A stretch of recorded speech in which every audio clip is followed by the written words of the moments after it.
Good morning dear students. हमारा जो chapter work and energy start हो चुका है, उसमें जो है इंट्रोडक्टरी पार्ट जो वर्क डन से रिलेटेड था, जिसमें हमने पूरा उसकी एसआई यूनिट और इंसीजियस सिस्टम यूनिट क्या होती है वो कंप्लीट कर लिया था पिछली क्लास में। क्लियर।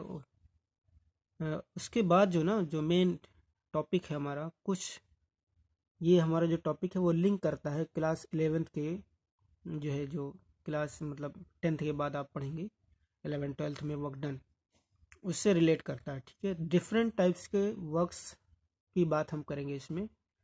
कभी पॉजिटिव वर्क की बात करेंगे, निगेटिव की भी बात करेंगे, ज़ीरो वर्क कब होता है, केसेस हैं, डिफरेंट डिफरेंट केसेस हैं जिसमें वर्क डन कभी पॉजिटिव होता है, कभी निगेटिव होता है, कभी ज़ीरो भी होता है, मैक्सिमम भी कह सकते हैं, मैक्सिमम, मिनिमम और ज़ीरो। कुछ ऐसे केसेस हैं जो पॉजिटिव वर्क होता है लेकिन उस डिपेंड करता है कुछ चीज़ों पर। ठीक है, प्रीवियस क्लास में हमने ये देखा था कि जो हमारा वर्क डन है वो दो चीज़ों पर डिपेंड करता है। First one is applied force, जो हमने अप्लाई किया फोर्स वो वाले पर, या कोई और एक्सटर्नल फोर्स जो उस बॉडी पर वर्क करेगा। कोई एक बॉडी है या ऑब्जेक्ट है, उस पर जो वर्क करेगा फोर्स, उस पर डिपेंड करेगा वर्क डन। और second one is that displacement हो रहा है कि नहीं। अगर डिस्प्लेसमेंट होगा तो according to physics, according to science, science यही कहती है कि वर्क डन तभी होगा जब डिस्प्लेसमेंट होगा उस बॉडी में। जैसे मैंने बताया था, एक एग्जांपल को, वॉल को हम पुश कर रहे हैं, वॉल के ऊपर फोर्स लगा रहे हैं लेकिन वो डिस्प्लेस नहीं हो रही, इसका मतलब अकॉर्डिंग टू साइंस ये है कि वर्क डन नहीं हुआ। हम कितना भी थक जाएं, हमारी एनर्जी लॉस हो जाए, वो अलग बात है कि हम अपनी जनरल लैंग्वेज में वर्क डन कर रहे हैं, वर्क कर रहे हैं, लेकिन साइंस ये कहती है कि आप वर्क नहीं कर रहे। ठीक है, तो थोड़ा सा टिपिकल है जो हमारा चैप्टर वर्क है, इससे जो रिलेटेड कॉन्सेप्ट है अकॉर्डिंग टू साइंस ये कहती है कि डिस्प्लेसमेंट होना ज़रूरी है। तो उसी से रिलेटेड ये हमारा जो है फोर्स और डिस्प्लेसमेंट से रिलेट करेगा। जो हमारा जो केसेस हैं डिफरेंट टाइप्स के वर्क डन है, उसमें एक पॉजिटिव वर्क है पहला जो हम पढ़ेंगे, पॉजिटिव वर्क। तीन टाइप्स के वर्क आज हम पढ़ने वाले हैं इसमें। पॉजिटिव वर्क, पहला पॉजिटिव वर्क, दूसरा पढ़ेंगे निगेटिव वर्क, और तीसरा इसमें पढ़ेंगे ज़ीरो वर्क, यानी वर्क डन ज़ीरो कब होगा। क्लियर। तो पॉजिटिव वर्क की बात करते हैं इसमें। पहले पॉजिटिव वर्क कब होगा, इसमें यह है डेफिनेशन में, when the direction of force, direction of force की जो डायरेक्शन है अगर इस साइड में है, तो डिस्प्लेसमेंट जो हमारा उसकी भी डायरेक्शन अगर सेम हो जाए, डायरेक्शन सेम होनी चाहिए। मैं राइट हैंड में इंडिकेट कर रहा हूँ डायरेक्शन को, ये डायरेक्शन इंडिकेट कर रहा है। सपोज एक बॉडी है यहाँ पर रखी हुई सरफेस पर किसी, ठीक है, ये ऑब्जेक्ट है, कोई बॉडी है, इस पर हमने फोर्स इस डायरेक्शन में लगाया, ये फोर्स अप्लाई कर रहे हैं हम, अप्लाइड फोर्स। इसको मैंने कल भी डिस्कस किया था पिछली क्लास में, अप्लाइड फोर्स इसको कहते हैं। अगर हमने इस पर अप्लाई किया applied force, clear, applied force इस डायरेक्शन में, राइट साइड, राइट डायरेक्शन में हमने इस पर अप्लाई किया, और ये ऑब्जेक्ट सपोज कर रहे हैं ये रेस्ट पर थी पहले, initially the object is at rest, but when we applied a force, external force on that body, then this body moved from this point to this point, and the position of this body is changed now. Clear? तो इसका मतलब क्या हुआ कि ये body displace कर गई, इसका डिस्प्लेसमेंट कुछ हुआ, एस ले रहे हैं, सपोज कर रहे हैं। अब ये आप देखें डिस्प्लेसमेंट किस डायरेक्शन में हुआ, इसी डायरेक्शन में हुआ, इधर से इधर गई ना, राइट। अब फोर्स हमारा किधर लगा, दोनों राइट। इस केस में क्या है कि फोर्स की डायरेक्शन और डिस्प्लेसमेंट का जो डायरेक्शन है वो सेम है। क्लियर। तो इस ऐसा जो भी केस होगा वर्क में, यानी वर्क वाले चैप्टर में ऐसे केसेस जो भी आएंगे जिसमें फोर्स की डायरेक्शन सेम किसके सेम, जिस डायरेक्शन में डिस्प्लेसमेंट हो रहा है वो अगर दोनों सेम डायरेक्शन को इंडिकेट करते हैं, शो करते हैं, तो हम उस केस में कहेंगे कि ये जो वर्क डन हुआ इस फोर्स से, work done by this force, work done by this force means applied force, ये अप्लाइड फोर्स से जो वर्क डन होगा वो कैसा होगा, here work done will be positive, this is means plus I V V V लिखने का मतलब क्या है, ये पॉजिटिव का शॉर्ट फॉर्म लिख रहा हूं मैं, पॉजिटिव। वर्क डन कैसा होगा, पॉजिटिव होगा। कैलकुलेट कैसे करेंगे, W is equal to F into S, अभी मैंने पहले भी बताया था, एफ इंटू एस, यानी फोर्स और डिस्प्लेसमेंट को मल्टीप्लाई करेंगे तो वर्क डन आएगा वो, और उसका आंसर पॉजिटिव में आएगा, उसका आंसर आएगा पॉजिटिव में। यहाँ पर ये वर्क डन पॉजिटिव होगा, पॉजिटिव मीन्स +10 आएगा, मतलब +20 आएगा, ये किस में आएगा, जूल में आएगा, कुछ आएगा, पॉजिटिव वैल्यू आएगी, निगेटिव नहीं आएगा इसके साथ, ठीक है। तो इस केस में ऐसा होगा। और क्या है कि अगर ये बॉडी इनिशियली मूव कर रही थी, सपोज करें यहाँ पर ये चीज़ इस ग्राउंड पर यानी इस सरफेस पर ये ऑब्जेक्ट जो पहले था वो नहीं था, सपोज करें यहाँ पर एक बॉल इनिशियली मूव कर रही थी,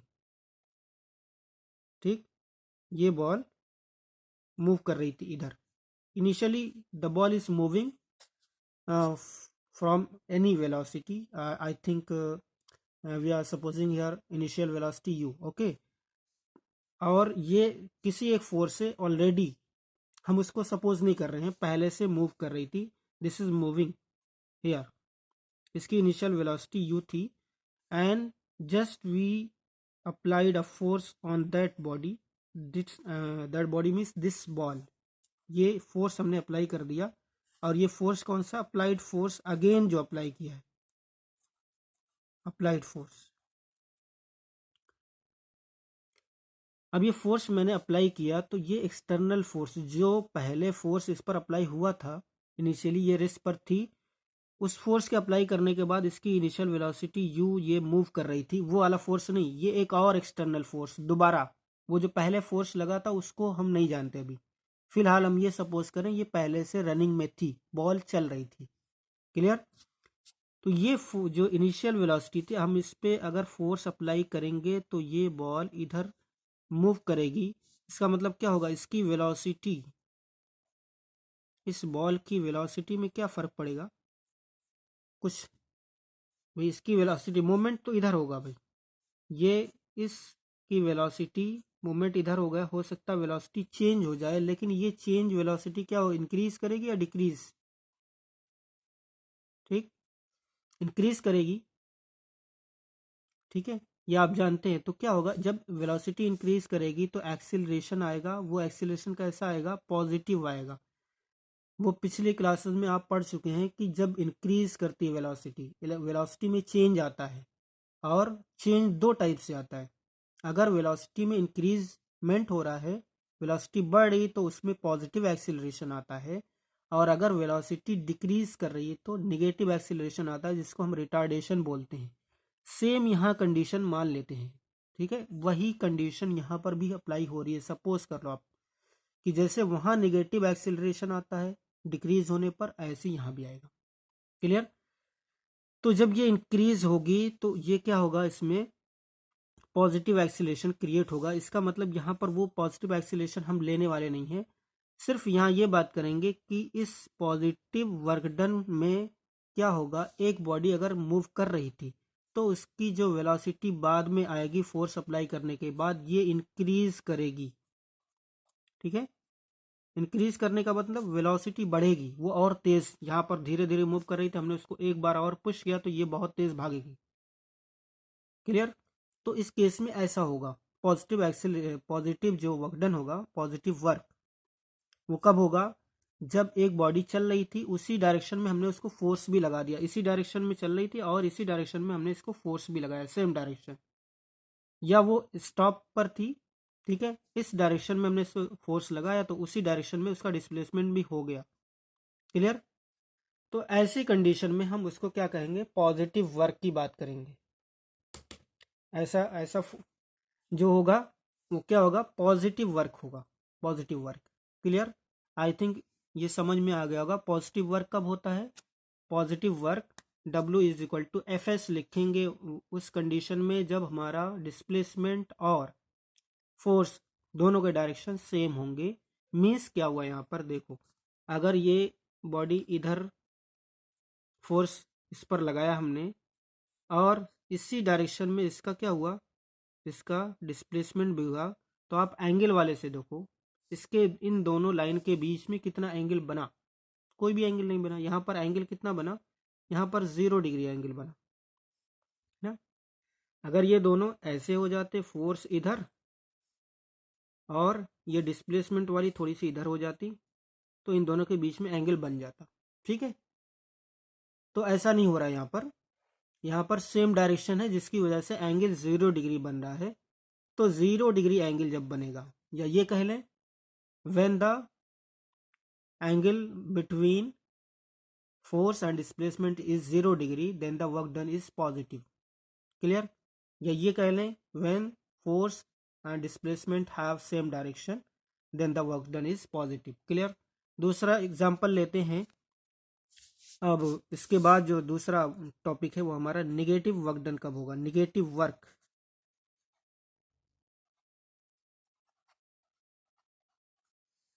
क्लियर? निगेटिव वर्क की बात करेंगे। देखो, अब आप सोच रहे होंगे निगेटिव वर्क कैसे हो जाएगा, वर्क तो होगा पॉजिटिव ही होगा। ठीक है, वर्क जो होगा पॉजिटिव होगा, होना चाहिए और होगा भी। हमारी जो प्रैक्टिकल लाइफ में वर्क या तो 0 होगा या तो वर्क नहीं होगा, या तो वर्क नहीं होगा 0 होगा, या तो फिर पॉजिटिव होगा। निगेटिव वर्क का तो कॉन्सेप्ट आया ही नहीं सकता। ठीक है, वो हमारी प्रैक्टिकल लाइफ की बातें हैं। अकॉर्डिंग टू फिजिक्स, देखो फिजिक्स में थोड़ा सा जो है टिपिकल है, मैं पहले भी स्टार्टिंग में भी बता चुका हूँ, तो इसको वैसे ही लेना है। According to science, according to physics. Clear? तो इसमें निगेटिव वर्क भी होता है। ठीक, अब ये कैसे होगा निगेटिव वर्क? निगेटिव वर्क का मतलब निगेटिव में आएगा। जैसे मैं अभी ऊपर डिस्कस कर चुका हूँ, निगेटिव वर्क में क्या होगा आप बता दो। आप खुद ही समझ में आ रहा होगा कि अगर निगेटिव एक्सिलरेशन होगा, निगेटिव एक्सिलरेशन की भी मैंने बात की थी, एक्सिलरेशन अगर निगेटिव होगा तो उसमें क्या होगा, उसी में ये होगा। ठीक है, तो मोस्ट ऑफ द एग्जांपल्स ऐसे ही हैं, मोस्ट ऑफ द एग्जांपल्स ऐसे ही हैं जिसमें नेगेटिव वर्क होता है, उसमें एक्सिलरेशन नेगेटिव में जाता है। ठीक है, या ये कह लो दूसरे फॉर्म में, इसमें डेफिनेशन ये है, work done by a force is negative when the direction of force is opposite to the direction of displacement. मतलब क्या हुआ, ये वर्क डन किसकी वजह से था? ऊपर जो मैंने कैलकुलेट किया, work done by applied force. ये याद रखना हमेशा, वर्क डन किसकी वजह से हो रहा है वो चीज जरूरी है। वर्क डन किसकी वजह से हो रहा है मीन्स कौन से फोर्स की वजह से हो रहा है। यहाँ पर work done by applied force था, यहाँ पर ये वाला work done by applied force था जो हमने अप्लाई किया था उस बॉडी पर। अब वही बॉडी जो हमने लिया था उसमें एक चीज और आप ध्यान दें, उसमें और कौन कौन सा ऐसा फोर्स है जो वर्क कर रहा है एट ए टाइम। ये बॉडी यहाँ पर है रेस्ट पर, ठीक, इस पर मैंने ये वाला फोर्स अप्लाइड फोर्स लगाया F। ये कौन सा फोर्स है? Applied force. तो ये बॉडी यहां मूव करके इधर चली आई, मोशन में आई और डिस्प्लेसमेंट हो गया इस डायरेक्शन में, इस डायरेक्शन में डिस्प्लेसमेंट हो गया। लेकिन जब ये बॉडी मूव की होगी, clear, listen carefully what we are telling at this point. Clear? यहाँ पर जब ये बॉडी मूव करना स्टार्ट की होगी तो इसके ये जो सरफेस है और इस बॉडी के जो सरफेस के बीच में एक और फोर्स काम कर रहा होगा, एक और फोर्स वर्क कर रहा होगा। ये फुटबॉल है, बॉल है, जब ये हमने इस पर फोर्स लगाया होगा तो ये धीरे धीरे धीरे इसकी स्पीड तो बढ़ी लेकिन फिर उसके बाद घटी होगी धीरे धीरे, फिर उसके बाद ये बॉल आगे जाकर के कहीं रुक जाएगी, ऐसे ये आगे जाकर के स्टॉप पर आ जाएगी। स्टॉप क्यों करती है ये, किस फोर्स की वजह से ये रुकी? भाई यहाँ पर तो हमने अप्लाई किया था फोर्स इसको चलने के लिए, ना कि रुकने के लिए। लेकिन इस जो है सरफेस पर ये दो लुढ़कती लुढ़कती रोल करती हुई कुछ दूर जाने के बाद 100 मीटर 200 मीटर के बाद ये स्टॉप कर जाती है। इसका मतलब क्या हुआ, हमने अप्लाइड फोर्स जो लगाया था उस अप्लाइड फोर्स को कोई ज़रूर अपोज कर रहा है, कोई और एक और फोर्स है, एक्सटर्नल फोर्स और भी है जो इसको अपोज कर रहा है और इस बॉडी को धीरे धीरे रोक रहा है। तो वो फोर्स आप ऑलरेडी पढ़ चुके हैं, वो हमारा फोर्स, ये फोर्स होता है फ्रिक्शनल फोर्स। कौन सा? फ्रिक्शनल फोर्स, ये आपने पढ़ा है। फ्रिक्शनल फोर्स हमेशा क्या करता है, फ्रिक्शनल फोर्स हमेशा अपोज करेगा मोशन को, हमेशा मोशन को अपोज करेगा। यानी जिधर इस डायरेक्शन में अगर कोई बॉडी मूव करेगी तो वो फ्रिक्शनल फोर्स उसके अपोजिट में, अगर डिस्प्लेसमेंट मोशन और डिस्प्लेसमेंट मीन्स ये मोशन इस डायरेक्शन में हो रहा है और हमारा डिस्प्लेसमेंट भी इसी डायरेक्शन में होगा, तो फ्रिक्शनल फोर्स जो वर्क करेगा वो इस डायरेक्शन में फ्रिक्शनल फोर्स वर्क करेगा। Frictional force is always acting opposite to the motion, always. ये जो इसकी वजह से क्या होगा, हमने देखो ये अप्लाइड फोर्स था और सेम टाइम में जब ये मूव करने लगी बॉडी, सेम टाइम में अप्लाइड फोर्स इस पर हमने वर्क किया। लेकिन जैसे ही मूवमेंट स्टार्ट हुआ तो इस पर एक फ्रिक्शनल फोर्स वर्क करने लगा जो अपोजिट है अप्लाइड फोर्स के। अप्लाइड फोर्स इस डायरेक्शन में वर्क कर रहा है, अप्लाइड फोर्स क्लियर, ये भी फोर्स है। और एक फोर्स ये जो वर्क कर रहा है फोर्स, ये वाला फ्रिक्शनल फोर्स है जो इसके अपोजिट में वर्क कर रहा है, frictional force. At a time दो फोर्स वर्क कर रहे हैं, क्लियर। तो इसमें देखो एक अप्लाइड फोर्स वाला हम पोर्शन पढ़ चुके हैं। इस फोर्स की वजह से, क्योंकि डिस्प्लेसमेंट किस डायरेक्शन में हो रहा है, ये हमारा इस डायरेक्शन में डिस्प्लेसमेंट हो रहा है, क्लियर। तो इस डायरेक्शन में डिस्प्लेसमेंट होगा तो अप्लाइड फोर्स की वजह से जो वर्क डन होगा, work done by applied force, यहाँ पर अप्लाइड पी अप्लाइड फोर्स, ये होगा पॉजिटिव। ये ऑलरेडी हम पढ़ चुके हैं अभी। F W equal to F dot S, F dot S means ये अप्लाइड फोर्स है। इसको हम थोड़ा सा सिंबल चेंज करके स्मॉल एफ ले लें। ये फोर्स कौन सा है? Frictional force. लेकिन अगर मैं वर्क डन निकालूं, work done by frictional force, ये मैं इसलिए लिख रहा हूं क्योंकि वर्क डन किस फोर्स से हो रहा है, अलग अलग फोर्सेस से। अगर एक ही बॉडी पर डिफरेंट डिफरेंट फोर्सेस एक्टिंग हैं तो उसके वर्क डन की जब बात करेंगे तो अलग अलग फोर्सेस से अलग अलग वर्क डन की बात करेंगे, ठीक है। तो यहाँ पर work done bye frictional force, अब देखो यहाँ पर फोर्स का डायरेक्शन और ये सॉरी डिस्प्लेसमेंट का डायरेक्शन राइट साइड और हमारे फ्रिक्शनल फोर्स का डायरेक्शन उसके left hand side. Frictional force इधर वर्क कर रहा है और बॉडी डिस्प्लेस होकर के इधर जा रही है, यानी दोनों क्या है, दोनों का डायरेक्शन अपोजिट है। तो ऐसे केसेस में यहाँ पर वर्क डन निगेटिव होगा। यहाँ पर निगेटिव का साइन पहले पुट करेंगे, उसके बाद एफ इंटू एस यहाँ पर कैलकुलेट करेंगे। F into S, F means ये हम थोड़ी देर के लिए यहाँ पर सपोज कर रहे हैं, लेकिन आपको अगर कैपिटल में दिया हो तो यहाँ कैपिटल लिख सकते हैं। ये मैंने दोनों को डिफ्रेंशिएट करने के लिए लिखा है ताकि आपको क्लियरली समझ में आ जाए कि कैपिटल एफ हमारा वो अप्लाइड फोर्स है और जो स्मॉल एफ है हमारा वो फ्रिक्शनल फोर्स है। वो उसको लगाना नहीं पड़ता, वो ऑटोमेटिक क्रिएट होता है, ठीक है। दो बॉडी जब कांटेक्ट में आती हैं और एक बॉडी दूसरे पर क्या करती है, या तो रोल करेगी या स्लाइड करेगी, तो इन दोनों के सरफेस के बीच में एक फ्रिक्शन फोर्स क्रिएट हो जाता है।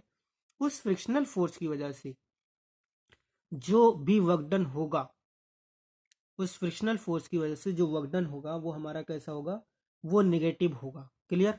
तो यहाँ पर जब वर्क डन कैलकुलेट करेंगे, when the direction of force and the direction of displacement both are in opposite direction. Clear? Opposite direction means angle कितना बन जाएगा। अब आप यहाँ पर थोड़ा सा अगर देखें, मैथमेटिक्स लगाएं यहाँ पर, इस डायरेक्शन में फोर्स वर्क कर रहा है, सॉरी डिस्प्लेसमेंट वर्क कर रहा है, ये डिस्प्लेसमेंट का डायरेक्शन है। और फोर्स यहाँ से जब ये बॉडी स्टार्ट की होगी तो इधर ये जो फोर्स वर्क करना शुरू किया, फ्रिक्शनल फोर्स स्मॉल एफ, ये दोनों अपोजिट डायरेक्शन में, इधर डिस्प्लेसमेंट का डायरेक्शन दिखा रहा और इधर हमारा डायरेक्शन किसका, फोर्स का, फ्रिक्शनल फोर्स का। इन दोनों के बीच में जो एंगल बना वो 180 डिग्री बना। क्लियर? 180 डिग्री। जब भी ऐसा केस आए, आप अगर डायरेक्शन दोनों शो करके, यानी अपोजिट डायरेक्शन, एक तो ये है कि अपोजिट डायरेक्शन अगर आपने देख लिया, अगर आपको जो है फील हो गया अपोजिट डायरेक्शन, आपने जो है पहचान लिया कि अपोजिट डायरेक्शन है दोनों का, तब तो आप directly minus F into S लगाएंगे। और अगर ये नहीं पता कर पाए और ये ऐसे डायग्राम में दिया हुआ है, तो उसके बीच का एंगल अगर 180 है, फोर्स के और डिस्प्लेसमेंट के बीच का एंगल अगर 180 डिग्री हो जाए, तो इस केस में भी हमारा वर्क डन निगेटिव होगा। फॉर्मूला ये वाला अप्लाई होगा। फॉर्मूला कौन सा अप्लाई होगा? W is equal to, W F लिखा है मैंने, आप सिंपली W भी लिख सकते हैं। W is equal to minus F S. F यहाँ पर स्मॉल मैंने लिया, एफ स्मॉल ले लें, या कैपिटल अगर कहीं दिया हो तो कैपिटल भी ले सकते हैं, ये लिख सकते हैं। या फिर W is equal to minus F S, लेकिन ये एफ हमारा ये वाला एफ नहीं है, ये डिफरेंट है, मतलब जो फोर्स आपको गिवन होगा वो, ठीक, ये गिवन कोई फोर्स होगा तो ये वाला फॉर्मूला अप्लाई करेंगे। माइनस एफ एस जब दोनों के डायरेक्शंस अपोजिट होंगे, किसके डायरेक्शंस? फोर्स के एंड डिस्प्लेसमेंट के। बार बार मैं कह रहा हूँ, फोर्स और डिस्प्लेसमेंट दोनों का direction opposite, just opposite, not any other direction. उस डायरेक्शन की अभी बात नहीं कर रहे हैं हम, उसके आगे करेंगे अभी, ठीक है। अभी दो केसेस आपने पढ़े simply. First one is positive work when the work done is when the direction of force and the direction of displacement is same, then the work done is positive. And second thing is that negative work when the direction of force and the direction of displacement is opposite to each other, then the work is negative. Clear? Last one इसमें जो हम पढ़ेंगे, last one means according to your syllabus, last जो हम पढ़ेंगे उसमें zero work पढ़ेंगे। Zero work, इसमें ज़ीरो वर्क क्या होगा? देखो, एक कंडीशन तो मैंने बताई थी, वॉल को जब मैं पुश कर रहा था या कोई भी पुश करेगा, तो उसमें जब डिस्प्लेसमेंट नहीं होगा तब वर्क डन ज़ीरो होगा।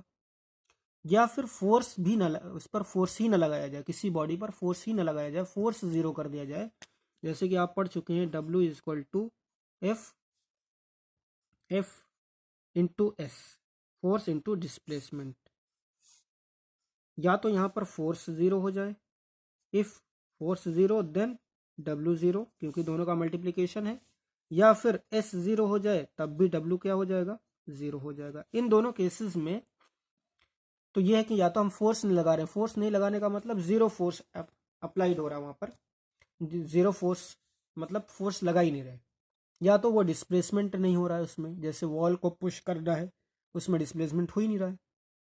या कोई बहुत हैवी लोडेड जो है कोई चीज़ है, ट्रक है, बस है, कोई खड़ी हुई है और हम उसको पुश कर रहे हैं, तब भी वो नहीं हिलेगा, मूवमेंट होगा ही नहीं। इसका मतलब वर्क डन जो मेरे फोर्स से वर्क डन हुआ वो ज़ीरो होगा। लेकिन एक और वर्क डन, एक और वर्क ज़ीरो वर्क, एक और कंडीशन है जिसमें वर्क ज़ीरो होता है according to science, according to physics. उसमें फोर्स भी आपका ज़ीरो नहीं होगा और डिस्प्लेसमेंट भी ज़ीरो नहीं होगा। दोनों चीज़ें आपकी ज़ीरो नहीं होंगी, तब भी वर्क डन ज़ीरो कहा जाएगा उसका। अब वो कौन सी कंडीशन है? सेम एग्जांपल जो मैंने अभी लिया था पहला, सेम उसमें एक और फोर्स उस पर वर्क कर रहा है, यानी ये जो ऑब्जेक्ट था हमारा, ये इस पर अप्लाइड फोर्स, इस डायरेक्शन में अप्लाइड फोर्स था, this is applied force. Applied force, applied force means किसी ने लगाया था इस पर, इसको पुश करने के लिए। तो ये क्या होगा? मूव करेगा, मूव करके यहाँ पर पहुँच गया। ये object, this object is changed its position when the force is applied by someone and it displaces by a distance s, small s, जहां से यहाँ पहुंच गया है। अब क्या हुआ था, इसमें अप्लाइड फोर्स की वजह से सेम डायरेक्शन था दोनों का, इसकी वजह से पॉजिटिव वर्क हुआ था। और अगर यहीं पर जब ये मूव करना शुरू किया तो फ्रिक्शनल फोर्स वर्क कर रहा था, तो इस पे जो है कौन सा वर्क डन हुआ था, नेगेटिव। लेकिन एक फोर्स इस ऑब्जेक्ट पर और भी वर्क कर रहा है एट अ टाइम, कर तो रहे हैं दो, ठीक है, इस पर वर्क दो फोर्सेस और वर्क कर रहे हैं। जब ये यहाँ पर है, अभी स्टॉप है, सपोज करें ये स्टॉप है, अभी फोर्स मतलब अप्लाई नहीं हुआ है, तब भी इसका जो वेट है, weight is what, weight is, in previous class I told you that weight is nothing but it is a force. Which type of force, which type of force, this is gravitational force। कैसा होता है, W is equal to mg, W is equal to mg, and W is what, this is a force which is known as gravitational force acting on some body which has a mass m, small m, clear। तो इस पर ये जो work done है, gravitational force यानी wait, तो इस object पर ये वाला फोर्स अप्लाइड फोर्स, और इसमें हमने स्मॉल एफ जो माना था वो हमारा फ्रिक्शनल फोर्स। एक और फोर्स वर्क करता है according to Newton's third law of motion, action और रिएक्शन। अगर कोई ऑब्जेक्ट किसी एक चीज पर एक फोर्स अप्लाई करता है तो वो ऑब्जेक्ट, जैसे मैंने कहा था recoil velocity of gun, recoil velocity of gun,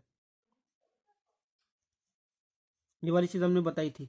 इसमें कंजर्वेशन ऑफ मोमेंटम में, इसमें आपने पढ़ा था कि अगर एक फोर्स इस पर अप्लाई होगा, जिसने भी किया होगा, तो ये बॉल इस, ठीक, जैसे ये बॉल इधर जा रही थी और दूसरी बॉल से क्या हो गई, कोलाइड हो गई। जो फोर्स इस पर इसने लगाया वही फोर्स इसने इक्वल अमाउंट में दोनों ने लगाया, F1 F2, लेकिन ये अपोजिट डायरेक्शन में लगाएगा, क्लियर। तो अगर यहाँ पर एक ग्रेविटेशनल फोर्स वर्क कर रहा है तो इस बॉडी पर एक रिएक्शन, उसको are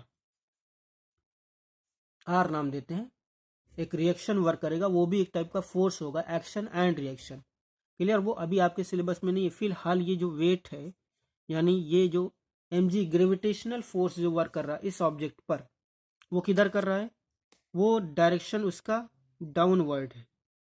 this force is acting, F is equal to mg downward direction, this is object, and एक फोर्स इस पर अप्लाई किया गया है, वो है हमारा force, applied force, and this is displaced by some distance या डिस्प्लेसमेंट, क्लियर। अब देखें आप, डिस्प्लेसमेंट का जो डायरेक्शन है वो इधर है, राइट साइड। अगर मैं कहूं work done by gravitational force, this force which is acting downward direction, which is acting downward direction at this object, इस ऑब्जेक्ट पर डाउनवर्ड डायरेक्शन में ये फोर्स वर्क कर रहा है। इस mg की वजह से जो वर्क डन हुआ, ये जो mg F फोर्स जो है हमारा, ये कौन सा फोर्स है, ग्रेविटेशनल फोर्स। तो मैं अगर बात करूं work done by gravitational force, gravitational force, work done by gravitational force is how much. अब आप देखें इसमें दोनों के ना तो डायरेक्शन, डिस्प्लेसमेंट का डायरेक्शन इधर है और फोर्स का डायरेक्शन इधर है, ग्रेविटेशनल फोर्स की बात कर रहा हूं मैं, इस फोर्स का डायरेक्शन इधर है। इन दोनों के बीच में जो एंगल बना वो 90 डिग्री बना। तो दोनों केसेस में हमने क्या पढ़ा था, पहले केस में हमने ये पढ़ा कि दोनों का सेम डायरेक्शन हो, फोर्स का और डिस्प्लेसमेंट का, तो वर्क कैसा होगा, पॉजिटिव, क्लियर। और अगर फोर्स का डायरेक्शन इधर, डिस्प्लेसमेंट का डायरेक्शन इधर, तो फोर्स होगा निगेटिव। इस केस में देखो, ना तो सेम डायरेक्शन हो रहा है और ना ही opposite. In this the force and displacement both are not in same direction and not in opposite direction, both are perpendicular to each other. Clear, ये दोनों आपस में परपेंडिकुलर है। परपेंडिकुलर मीन्स 90 डिग्री का एंगल इन दोनों के बीच में बनेगा।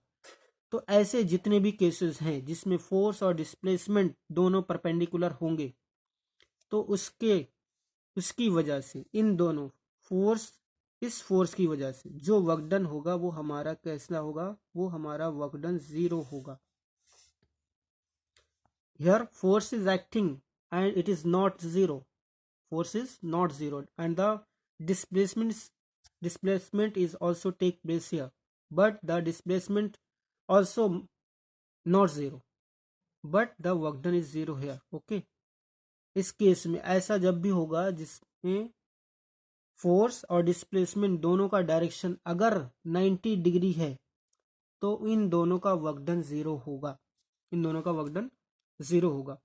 क्लियर, तो यहाँ पर work done by gravitational force, work done by which force, gravitational force is 0, not applied force. Applied force is this.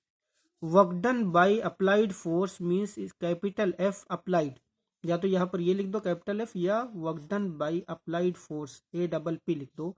तो ये हमारा कैसा होगा, पॉजिटिव होगा, और वो किसके बराबर होगा, F इंटू एस। लेकिन यहाँ पर डायरेक्टली 0 होगा, डायरेक्टली 0 होगा। क्लियर, एक केस ऐसा भी था जो हमने पढ़ लिया है कि वर्क डन तब भी 0 होगा जब हमारा डिस्प्लेसमेंट नहीं होगा या फोर्स नहीं होगा। लेकिन ये ऐसा केस है जिसमें फोर्स भी है, फोर्स भी एक्ट कर रहा है, अप्लाइड फोर्स भी है और डिस्प्लेसमेंट भी है, लेकिन तब भी work done by gravitational force not applied force, gravitational force is 0। ऐसे जितने भी क्वेश्चंस हैं, जितने भी है ना इस टाइप की कंडीशंस बन रही हैं हमारे पास, वो सभी के सभी 0 फोर्स उसमें जो वर्क डन होगा वो सब का सब 0 होगा। और अब इसका जो जनरल फार्मूला हम कैलकुलेट करते हैं। सपोज कर रहे हैं कि अगर ये फोर्स और डिस्प्लेसमेंट दोनों का कुछ एंगल हो, ना तो 0 डिग्री हो, सेम डायरेक्शन में हमने क्या पढ़ा था 0 डिग्री, अपोजिट डायरेक्शन में कितना आया 180 डिग्री, और इस वाले केस में 90 डिग्री।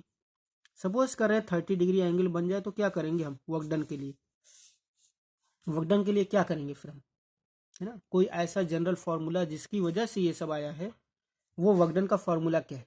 क्लियर, वैसे तो आपके सिलेबस में नहीं है, लेकिन फिर भी एक चीज़ आपको बता देते हैं। जो ओरिजिनल वर्क डन का फार्मूला है, ओरिजिनल वर्क डन का फार्मूला होता है F इंटू एस, और यहाँ पर होता है एक और क्वांटिटी कॉस थीटा। ये ओरिजिनल फार्मूला होता है कॉस थीटा। ये थीटा क्या है, थीटा एंगल है, theta is a symbol for angle between force and displacement. Force और डिस्प्लेसमेंट के बीच में जो एंगल है ना, वो थीटा से रिप्रेजेंट करते हैं। ये कॉस क्या है, कॉस एक ऐसी चीज है जो ज्योमेट्री में आती है, ज्योमेट्री का पार्ट है, और वो हमारा आएगा राइट एंगल ट्रायंगल से। ये जो बेस और परपेंडिकुलर है कॉस, ठीक है, इसके रेशियोज है, साइड का रेशियो, कुछ और चीजें होती हैं उसमें कॉस थीटा। लेकिन आप सिर्फ इतना याद कर लो, इसकी जो कॉस थीटा की वैल्यू है ना, वो याद कर लो। 2-4 वैल्यूज आपको याद करनी है इसमें। कौन सी, कॉस थीटा की कॉस 0, थीटा मीन्स ये एंगल 0 डिग्री का आंसर आता है 1, और कॉस 90 डिग्री का आंसर आता है 0, और कॉस 180 डिग्री का आंसर आता है -1, और कॉस अगर 30 डिग्री पूछ ले तो इसका आंसर आता है √3/2, और इसके एक और नेक्स्ट वैल्यू है cos 45 की वैल्यू होती है 1/2, ठीक, और cos 60 की वैल्यू होती है, सॉरी यहाँ पर √2 है, और यहाँ पर cos 60 की वैल्यू 1/2। ये वैल्यूज अगर कहीं भी कोई भी जो है इस टाइप की चीज़ें आए, तो ये आपको याद करना है थोड़ा सा अभी फिलहाल, क्योंकि आपके सिलेबस में ये जो साइन कॉस टैन कॉट ये ज्योमेट्री का पार्ट है, ये आपके सिलेबस में फिलहाल है नहीं। लेकिन यहाँ पर देखो, जब दोनों का सेम डायरेक्शन होता है तो पॉजिटिव वर्क होता है। पॉजिटिव वर्क का मतलब ये जो थीटा एंगल बनता है वो कितना बनता है 0 डिग्री। अब कॉस 0 की वैल्यू 1 आती है, तो यहाँ पर जब 1 पुट करोगे तो f इंटू 1, यहाँ पर 1 से मल्टीप्लाई होगा तो क्या हो जाएगा, वर्क डन कितना हो जाएगा, W equal to F into S, यही रह जाएगा। ठीक, जब अपोजिट डायरेक्शन हमने लिया था कितना डिग्री बना था 180, 180 देखो 180 वाला कितना आ रहा है -1, जब इसमें माइनस यहाँ पर कितना आ जाएगा -1 से ये मल्टीप्लाई होगा तो वर्क डन कितना होगा -FS।